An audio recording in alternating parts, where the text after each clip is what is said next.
बेटा Thompson model पढ़ रहे हैं एटम का। थॉमसन मॉडल क्या था? थॉमसन अंकल थे, कहते हैं an atom consist of sphere of positively charge with negatively charge electron embedded in it. देखो वैसे तो उन्होंने बहुत मजेदार और बहुत सुंदर सुंदर एग्जांपल्स दिए थे। पहला एग्जांपल था वाटरमेलन का उनका।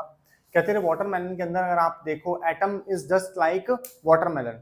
वाटरमेलन का जो ब्लैक ब्लैक जो सीड्स होती हैं 2000 इलेक्ट्रॉन, वेयर एज जो red part of the watermelon which we eat that is the proton. तो उनके कहने का स्ट्रेट फॉरवर्ड मतलब ये था कि एटम मुझे ऐसा दिखता है कि प्रोटॉन ही प्रोटॉन है और बीच में इलेक्ट्रॉन्स हैं।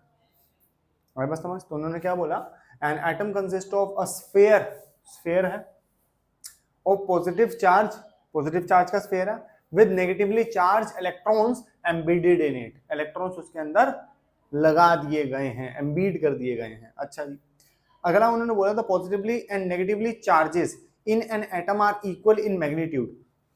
अगर 10 इलेक्ट्रॉन है तो 10 ही क्या होंगे? Proton. Why so? Because an atom is electrically neutral, क्योंकि एक एटम क्या होता है? इलेक्ट्रिकली न्यूट्रल होता है, मतलब कि उसके पास ना ही पॉजिटिव चार्ज होता है ना ही negative charge. Let's take an example of sodium. ठीक है, सोडियम के पास हम लोग बात करें तो सोडियम के पास K करते हैं तो 281 आता है। ठीक है, और आप इसके अंदर 11 इलेक्ट्रॉन, 11 ही क्या होते हैं? प्रोटॉन। बताओ उसके चार्ज क्या है? 0। अब आप बच्चे बोलेंगे सर आपको पता तो है एक इलेक्ट्रॉन लूज करते हैं, एक इलेक्ट्रॉन लूज करते it will become an ion, but we are not talk about ions, we are talking about atom. Clear है? बोथ आर डिफरेंट ना। तो वो लोग बात किसकी कर रहे हैं? थॉमसन मॉडल ऑफ एटम की बात कर रहे हैं लोग। थॉमसन अंकल ने 2 अच्छी अच्छी सुंदर सुंदर बातें कही और बिल्कुल ठीक बातें भी कही। ठीक है, ऊपर वाली थोड़ी सी मजेदार हो सकती है। मजेदार क्यों? क्योंकि आगे जाके हम लोगों को स्ट्रक्चर ऑफ एटम थोड़ा सा और न्यूली इन्वेंटेड मिला। ठीक है, फिर बात आई रदरफोर्ड के एक्सपेरिमेंट्स की। रदरफोर्ड ने एक एक्सपेरिमेंट किया, थोड़ा अमीर इंसान था तो उसने गोल्ड फॉइल ली पहले तो। ठीक है, गोल्ड फॉइल होती है, इंसान बंदा रखता है उसको। ठीक है, पैसे वैसे बढ़ेंगे। रदरफोर्ड अलग ही अमीर है। क्या कह रहे हैं कि इसमें से हमने अल्फा पार्टिकल्स पास ऑन करवाए। अरे अल्फा पार्टिकल क्या होते हैं पहले वो बताओ। कहते हैं positively charge particle pass on करवाए। मैंने कहा अच्छा ठीक है। मैंने कहा फिर कहां से करवाए? कह रहे बहुत पतली सी गोल्ड की शीट ले लो। मैंने कहा पतली? वो क्या होता है? काजू कतली खाई है? काजू कतली खाई है, उसके ऊपर सिल्वर होता है, उतनी ही पतली गोल्ड फॉइल भी आती है और उससे भी पतली आती है एक्चुअली। बहुत महंगी है ना, इसलिए मतलब इतनी इतनी हल्की कि जोर से फूंक मार दो तो फट जाए, इतनी पतली। मतलब इससे पतली नहीं हो सकती, इतनी पतली है वो। अगर जोर से फूंक मार दी ना तो खत्म, टूट जाएगी, फट जाएगी वो। समझे? सोच, एक मेटल को फूंक मारने से तोड़ पा रहे हैं, हल्का तो नहीं हूं मैं कहीं, नहीं। वो गोल्ड फॉइल ज्यादा पतली है। ठीक है, बहुत ज्यादा पतली, मतलब ज्यादा जोर से फूंक मार दी तो गई वो। ठीक है, आधी हाथ में रह जाएगी, आधी हवा में चली जाएगी। अच्छा जी, उतनी पतली गोल्ड फॉइल से उन्होंने अल्फा पार्टिकल्स पास ऑन करवाने की कोशिश करी। उनको कुछ एक्सपेरिमेंट के अंदर कुछ बातें पता लगी। Those are very important, very very important, क्योंकि एक्सपेरिमेंट होता है तो उसके अंदर नई बातें पता लगती हैं। ठीक है, पहली बार उन्होंने जब अल्फा पार्टिकल्स पास ऑन करवाए उनको पता लगा मैक्सिमम अल्फा पार्टिकल्स तो पास ऑन हो गए, उधर चले गए, एकदम स्ट्रेट फॉरवर्ड। पहला रीड करते हैं, most of the alpha particle passes straight through the gold foil. Why so? हमने पूछा रीजन बताओ। कहता because lot of the space is empty in an atom. एक एटम के अंदर बहुत खाली जगह है। मैंने कहा कितनी? कह रहा पहले बाकी सब पता कर लो, एक्सपेरिमेंट दे के समझाऊंगा कितनी। मैंने कहा कोई बात नहीं। A few alpha particle are deflected through small angle and few are deflected through large angle. समझो, कहते कहीं छोटे एंगल से पास ऑन हुए, कहीं लार्ज एंगल से डिफ्लेक्ट हुए। मैंने कहा रीजन दो।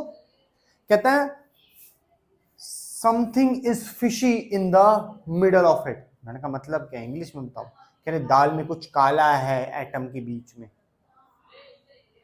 मैंने कहा ये काला वाली बात छोड़ो, बीच में क्या है एटम के? कह रहा कुछ तो ऐसी सॉलिड चीज है बीच में जो पॉजिटिव है। मैंने कहा कैसे पता लगा? कह रहा देखो मैंने पॉजिटिव चार्ज पास ऑन करवाया। मैंने कहा हाँ। कह रहा पॉजिटिव से पॉजिटिव क्या करते हैं? मैंने कहा रिपेल। कह रहा यहाँ पे रिपेल होते हुए नजर नहीं आ रहे तुम्हें? मैंने कहा तो रहे, रिपेल होते हुए नजर आ रहे हैं। आगे गए, कहता है सेंटर में कोई पॉजिटिव चार्ज पार्टिकल है जिसकी वजह से वो डिफ्लेक्ट हो रहे हैं। अच्छा ठीक है, आगे a very few alpha particles completely rebound on hitting. टक्कर खा के वापिस आ गए, नीचे थर्ड लिखा हुआ देखो, टक्कर खाया वापिस आ गया। टक्कर खा के चीज तो एक ही केस में वापिस आ सकती है, जब उससे भी ज्यादा सॉलिड कोई चीज उसको मिले। Let's say I am having this cap with me, ठीक है, इसको इससे हल्की चीज पे मारूंगा तो ये क्या टक्कर खा के वापिस आएगा? नहीं, ये उसको भगा देगा उल्टा। फिजिक्स का रूल है, सिंपल रूल है। अगर इस पेन को मैं इससे ढक्कन को मारूं, इस पेन को, जैसे पेन है, ठीक है, ऐसे ढक्कन में मारूं तो ढक्कन भाग जाएगा और ये रुक जाएगा। ये रीबाउंड कब होगा? जब इससे कोई भारी चीज इसको मिलेगी। भारी, पॉजिटिव और नेगेटिव चीज की बात ही नहीं हो रही, अब भारी चीज मिले तो मतलब सेंटर में कोई चीज भारी भी है। पहले तो सेंटर में कोई पॉजिटिव चीज है, वो तो हमें पता है, न्यूक्लियस होता है बीच में और न्यूक्लियस के अंदर प्रोटॉन होते हैं, ठीक है, लेकिन मिडल में कोई चीज भारी होती है। बोला ये क्या मतलब है भारी भारी कर रहे हो, क्या है बता दो? कह रहा है भारी तो समझ आया कि प्रोटॉन तो है ही है, बहुत सारे हैं, लेकिन प्रोटॉन के अलावा भी कोई चीज है जिसने उसको भारी बनाया हुआ है।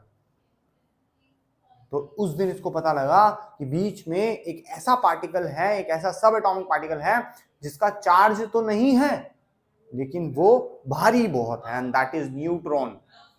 समटाइम वो प्रोटॉन से भी ज्यादा नंबर्स में होते हैं, ठीक है, प्रोटॉन जितने तो होते ही होते हैं, समटाइम प्रोटॉन से भी ज्यादा नंबर में होते हैं एक एटम के, लेकिन उसका चार्जेस नहीं होते, उसके अंदर उतने चार्जेस नहीं होते। तो थोड़ा सा प्रैक्टिकल करके समझते हैं, ठीक है।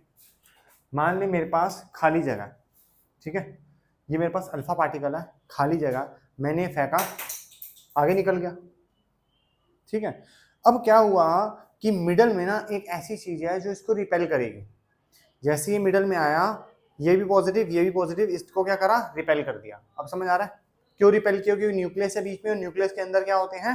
प्रोटॉन। पहला क्या समझ आया? पूरा एटम खाली बचा हुआ है इसलिए वो सीधे निकल गए। दूसरा क्या है? बीच में प्रोटॉन है जिसकी वजह से डिफ्लेक्शन हुई। तीसरा क्या है? भारी चीज है। भारी चीज होने के बाद देख वापिस गया। अगर इससे हल्की चीज होती तो ये वापिस नहीं जाता, आगे चला जाता उल्टा उसको लेके, ठीक है। तो यही तीन उसने एक्सपेरिमेंट करके समझी चीजें। Alpha is the positive charge particle, ठीक है, जहां से निकलते हैं उसके पास कोई मशीन सी रहती है, उसके अंदर से पॉजिटिवली चार्ज पार्टिकल निकलते हैं, अल्फा पार्टिकल से, ठीक है। तो ऐसे अल्फा पार्टिकल मतलब पॉजिटिवली चार्ज पार्टिकल।